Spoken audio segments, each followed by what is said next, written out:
Alhamdulillahilladzi amarna bil jama'ah wa nahana 'anit tafarruqi wal asabiyyah. Assalatu wassalamu ala Rasulillah wa ala alihi wa sahbihi wa man ittaba'a risalata. Amma ba'd. Maulana ya Maulana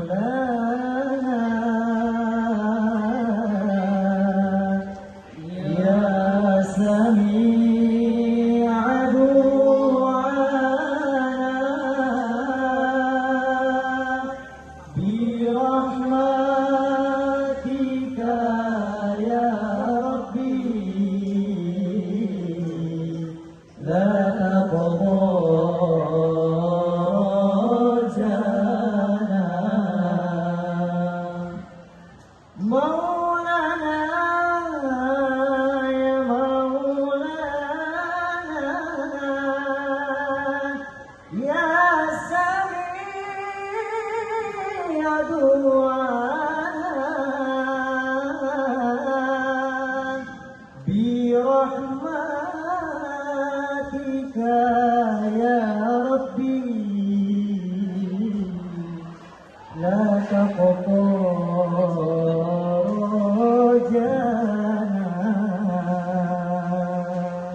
Semoga kita mendapatkan syafaat beliau di yaumil akhir kelak nantinya. Amin ya rabbal alamin. Dewan Hakim yang arif dan bijaksana, hadirin sebangsa dan setanah air yang kami cintai.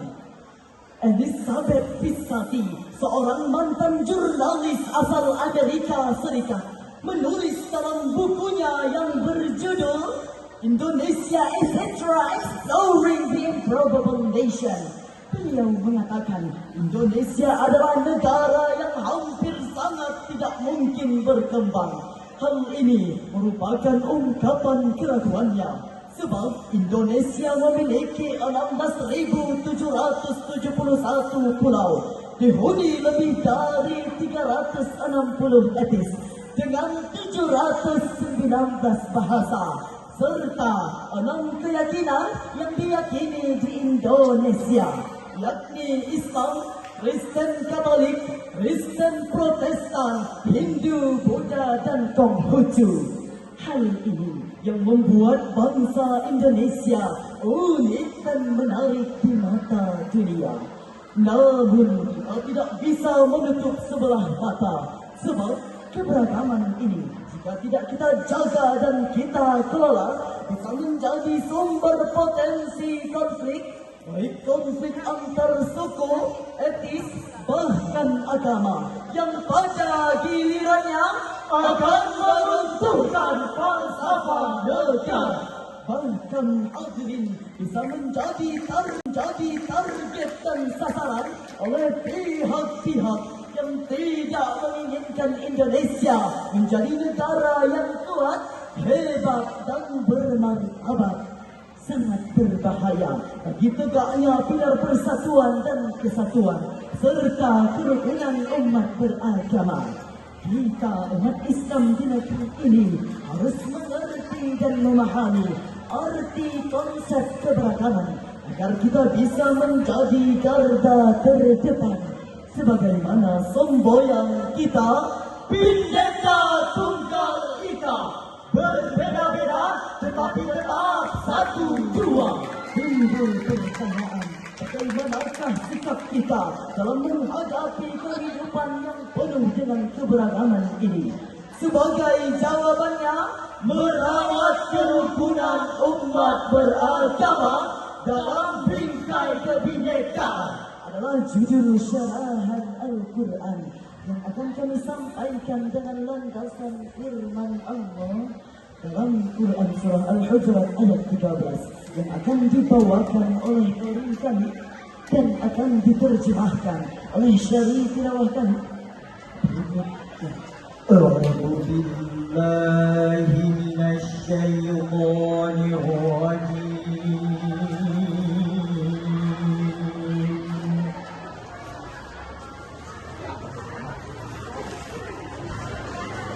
Bismillahirrahmanirrahim.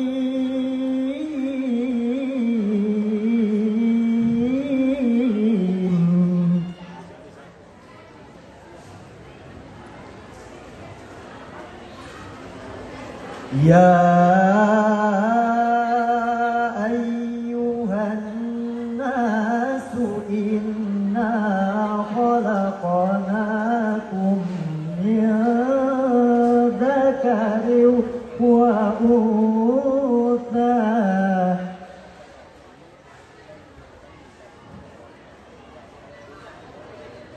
inna khalaqnakum min dzakarin wa untha wa ja'alnakum syu'uban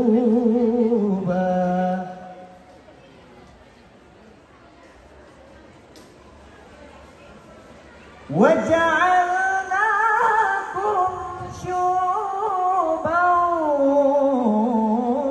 wa qabaila lita'arafu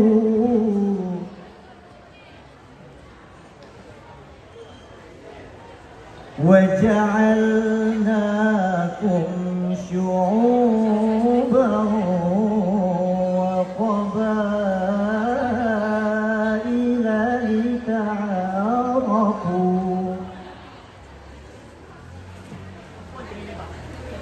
إن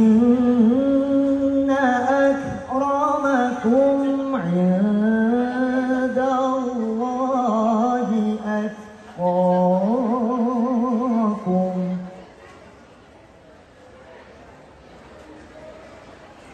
إن الله عليم خبير.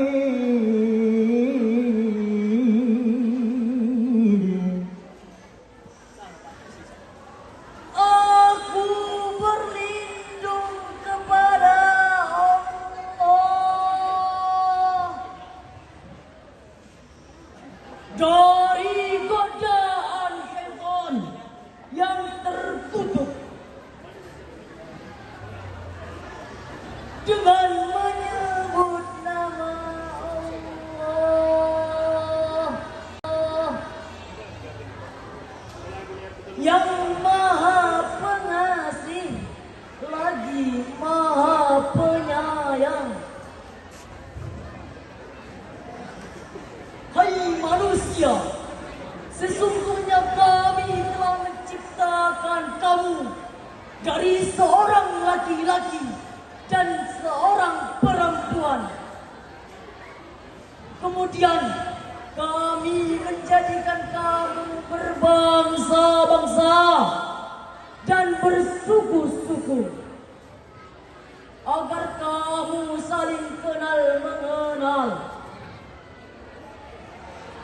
Sesungguhnya orang yang paling mulia di antara kamu di sisi Allah ialah orang yang paling bertakwa. Sesungguhnya Allah Maha mengetahui lagi Maha mengenal. Hadirin wal hadirat rahimakumullah.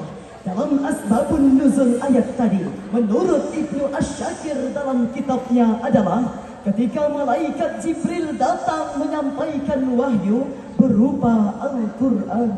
Surah Al-Hujurat ayat 13 yang terdapat kalimat agar kamu saling kenal mengenal, terjalin komunikasi yang harmonis, serta menyamakan rasa sayang yang tiada pandang sayang.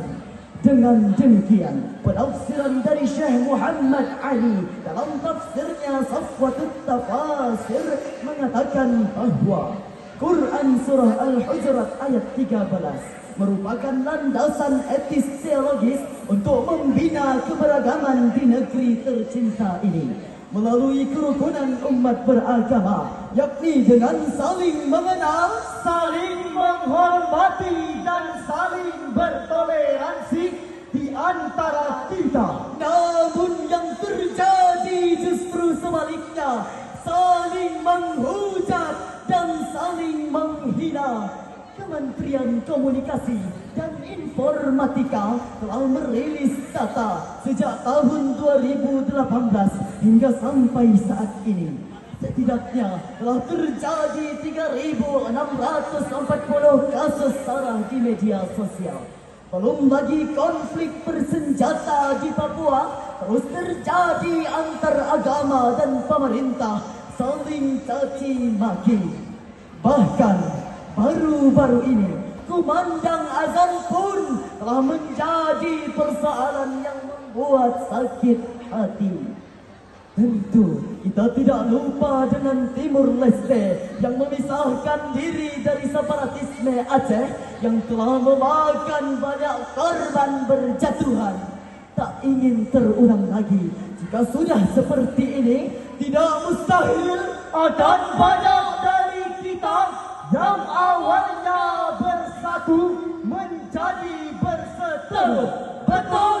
Hadirin, Allah Subhanahu wa Ta'ala mengisyaratkan kepada kita agar memperkokoh persatuan dan kesatuan dan melarang kita untuk bercerai-berai. Hal ini serangkai dalam Al-Quran Surah An-Nahl ayat 90 yang akan dibawakan oleh qori kami dan akan diterjemahkan oleh syari tilawah kami berikut ini. Innallaha ya'muru bil 'adli wal ihsan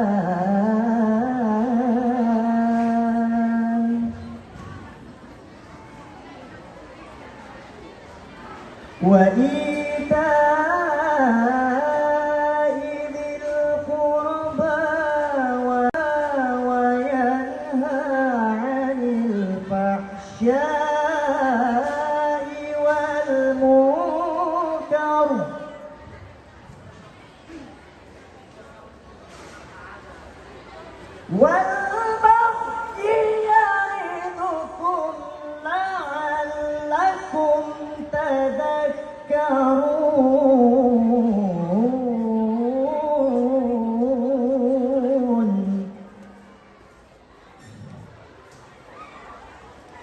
والبغي يعظكم لعلكم تذكرون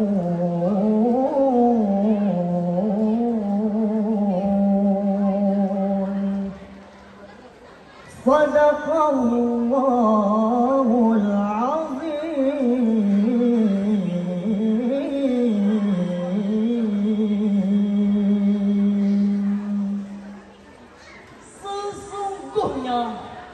Allah telah menyuruh kamu agar berlaku adil dan berbuat kebajikan, memberi bantuan kepada kerabat, dan dia melarang melakukan perbuatan keji, kemungkaran, dan permusuhan.